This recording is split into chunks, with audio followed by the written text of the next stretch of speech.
এবার নজর রাখবো যে খবরের দিকে। দিলীপ ঘোষের মুখে এবার দাদাগিরি। মেদিনীপুর ছেড়ে কেন বর্ধমানে, প্রশ্ন দিলীপ ঘোষকে। প্রশ্নের জবাবেই দিলীপের মুখে দাদাগিরি। দিলীপ ঘোষ সব জায়গায় দাদাগিরি করে, বাংলায় যে কোনো জায়গায় দাদাগিরি করতে পারেন তিনি। নাম না করে মুখ্যমন্ত্রী মমতা বন্দ্যোপাধ্যায়কেও এবার কটাক্ষ করেছেন দিলীপ ঘোষ।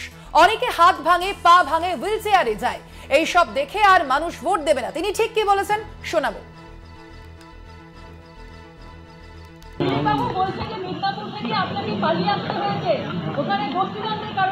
আরে যে পারে সব জায়গায় দাদাগিরি করতে পারে, দিলীপ ঘোষই পারে সারা পশ্চিমবাংলায় দাদাগিরি করতে, সেটা আমি করব এখানে। ওরা ঠিক করুক কি করবে, কে পালিয়েছে কে গেছে। উনি কেন পালিয়ে এসছেন? প্রীতি আজাদ কোথা কোথা থেকে পালিয়েছে।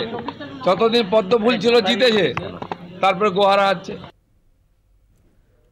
আপনারা শুনলেন দিলীপ ঘোষের মুখে এবার দাদাগিরি। মেদিনীপুর ছেড়ে কেন বর্ধমানে, প্রশ্ন দিলীপ ঘোষকে। প্রশ্নের জবাবে দিলীপ ঘোষের মুখে এবার দাদাগিরি প্রসঙ্গ।